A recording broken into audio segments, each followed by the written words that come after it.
Okie dokie, guys. Hello, everyone. Today we are going to solve another classical computer vision related problem. Let me just tell you what is the problem and how we're going to solve it. It is sometimes very important to not go through to deep learning or machine learning model because they need a lot of computational resources and a lot of time to training, labeling, and so on. And sometimes it is advisable to use classical OpenCV. We have some similar problems, so we are getting one big document. This document is normally, drawings.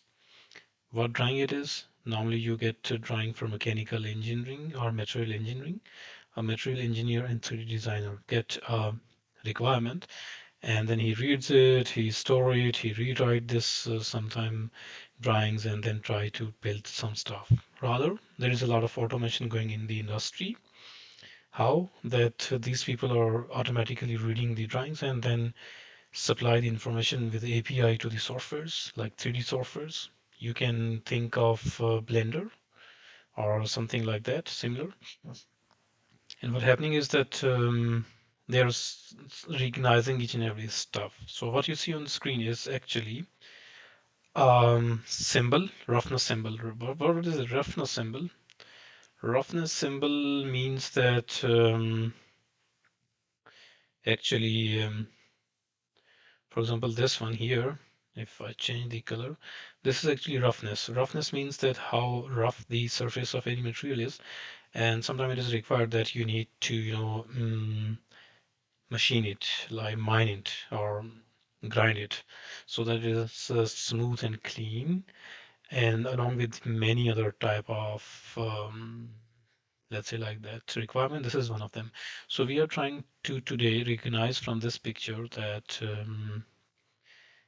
Like that. We need to recognize this like that, this symbol, with help of contouring, image processing, and normalization method of OpenCV. Let me just go through the code what I have written, and then we'll tell you that how it's performing and what is the outcome. So yeah, it's simply recognizing the contour. What is the contour is that it's trying to, so as you know that any image is mm, normally divided into the pixel density from 0 to 255. What does that mean? 0 to 255. For example, it is in real term, this is kind of matrix here. Every image here is 7, here is 8, here is 9. So this is showing the grayness of one color, channel 1, color 1. If we and how these color images also look like, for example, if for example sometime if this is grayscale image like black and white images, some areas are bright, so for example this white should be the low value, but this black value is near to 255, like 250 here, and that's how it's called pixels normally, right? And the second channel on the top in the same image would be another matrix with something like that, and there actually you have again number but in different color scheme in RGB. For example, it is G, right? Red, blue, green. So this is second channel, for example, with respect to something 4 to 8, 9, or whatever the images. In total, when you portray this matrix, in the end it shows some pixel in this shape. Higher the pixel, more cleaner the images. So this is the simple image processing stuff, right? That how your image is normally processed. And there's a third channel here, which is the third channel would be here the for example another color. So this could be R, this could be G, this could be B. So these combination of three channels actually in total any kind of images displayed in these pixels normally. So the matrix is bigger, for example, here, here, here, and a lot of information in it, and the more cleaner the images. That's in general called resolution. Okay, resolution of image. And with high definition, normally you would hear that, okay, this is HD. HD print. HD is nothing but the series of image in high dimension, and with the high dimension means more pixel in it. So that's how high quality video is made of this image. In general, motion picture is means that these image are the normally the number of images are displayed in frame, and we think that they are moving. So that's how actually that's work. Okay, cool, great. So that's how this stuff is working. Let me just now go through the how we can do this. So this stuff. So OpenCV is a very beautiful, very powerful tool, right? And if we do this, we can get back to here. And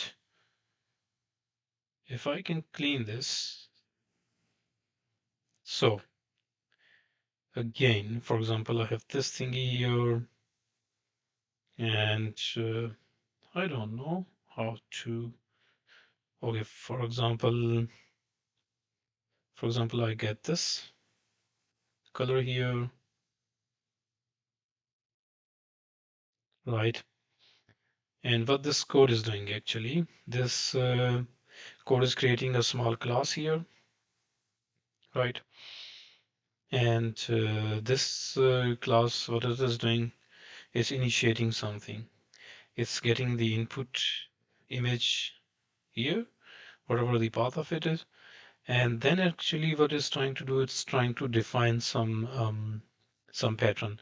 What is your require? For example, in my case, my symbol look like that, right? For example, this symbol is like that, right? So uh, as you know that width and height, like W by H, we represent anything in that area.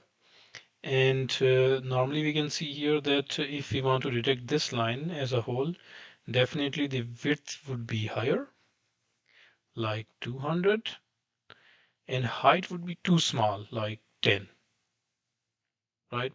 That's how we can filter this. Again, for example, we want to recognize this stuff here, and for that, the width would be 180 or something, or 100. But as you see that height is also kind of bigger. It could be 80 or something. So when you already know that your crop, which is normally recognized by AI procedures, is within that dimension, and then you can filter this, that how vertically, like vertically mean this, how vertically you want to give the dimensions, and for example, how horizontally you want to give the dimension, and this is the horizontal, right? So yeah, vertically and horizontally you can filter it out. So it's can in general in the end could do the trick. Okie dokie. So we are doing nothing in the Python class. Now you normally always what you do. This method is must. It's called initiation. Means that class is something. If you don't know you should know the classes and objects in the Python definitely. And you know, the classes is always meant that you write something that you need to use time and again. It's not one time spaghetti kind of code, right? So then you create a dummy. For example, I'm gonna give you example how these classes are meant in the Python very quickly.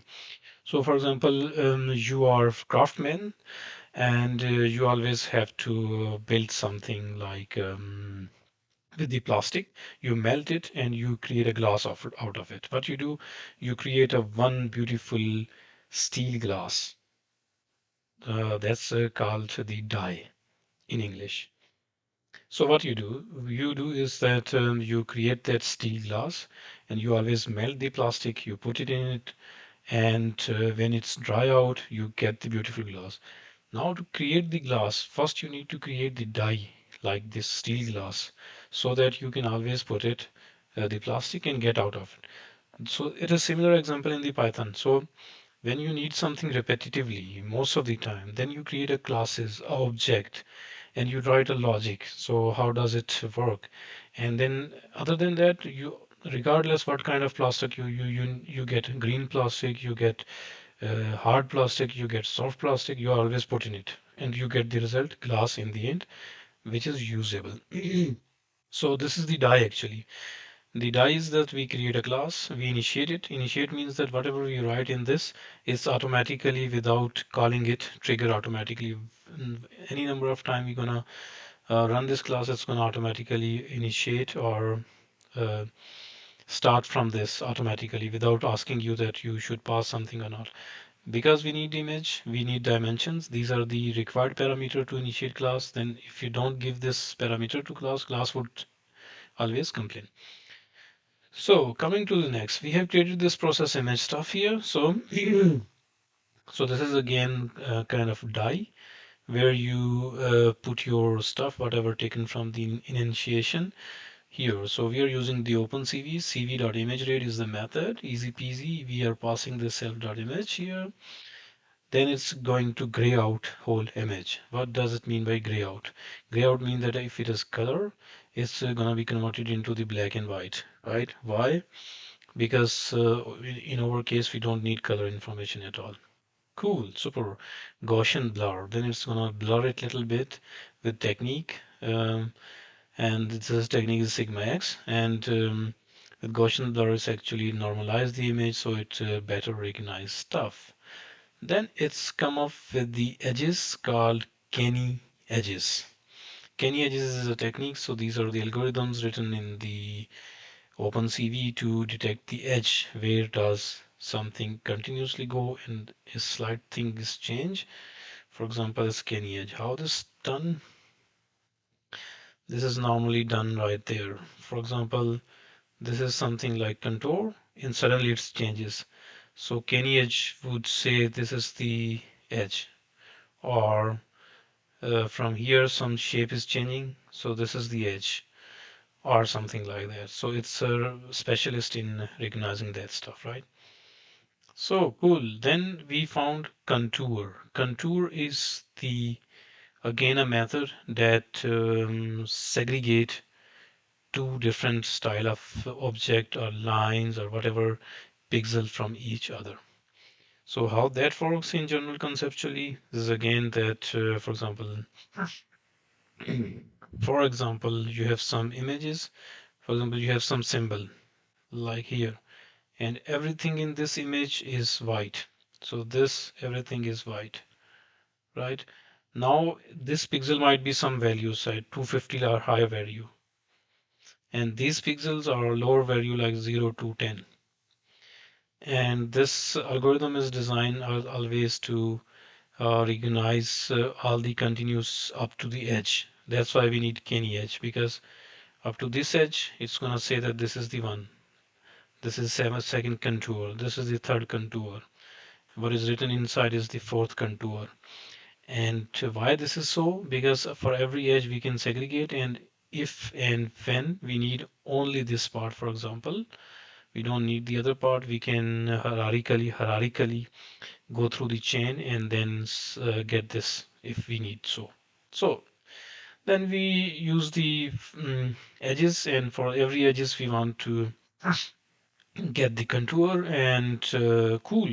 Then once we have this contour, we had to actually um, draw these contour for the, let's say like that, demonstration purpose. We need to filter this contour. Why?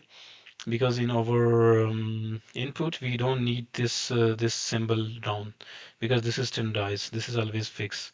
We only need this thing here, and that's why we decided to filter it out. So what we are doing here, we are simply creating a ID and counter. We are enumerating this counter, what we have getting is here, we are supplying it here, and we are saying, well, number this 1 2 3 4 as well, and give me this contour as well, an ID of that contour as well. Enumerate is always linked to the ID so that we can get counter.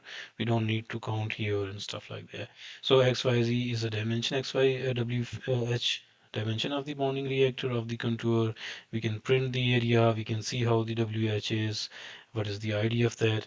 Then here we are simply writing a logic that if W is less than that and H is greater than that, or in other words, that vertical length and width within that range, and W and H of the horizontal is within that range what we have given in the class, please uh, get those numerical numbers in the end and give me uh, the contour and append them into the list, whatever list we have here. So here is how contour is gonna look like. Contour 1, right? Contour 0 is like that. Contour 1 is like that. This is the total area of the contour in the rectangle, how dense it is, blah, blah, blah, and blah, right? So in this fashion, very simple stuff here. And we could filter this contour here. And now there is a method of OpenCV that we can always draw those contour here. And thickness would be this, color would be this, whatever. And we want to show this image. And in the end, we always, what we do is that we always, we always mm, call the class. This is the class we have called. And in the class, we have put this thing. If we want our stuff to change, we can write here all the other arguments. But those are the keyword arguments, which means that they are fixed, but you can change them. But they are by default keyword arguments are already in place here. These are the default, but you can always give them with the same fashion here. And then we analyze is the class, is the die like glass, steel glass, and from the steel glass, what we want to assess, process image, for example, and boom. If we run this through, we come here, is a beautiful contour. It's leaving that stuff here, and we are good to go. Yeah, that's how contouring in Kenny Edges works in the OpenCV, and you can always play with it as per your taste and flavor, as per your need. And if your image is different, you always need to first know that what's the dimension of your image and how big these lines over it and what is your desired contour look like. And based on that flavor, you always give it, you know, kind of, um, you can even cut this image out of it if you need so, or there are many use cases. Thank you very much for watching. Stay tuned for the more videos of computer vision, deep learning, and robotics. Thank you very much. Bye.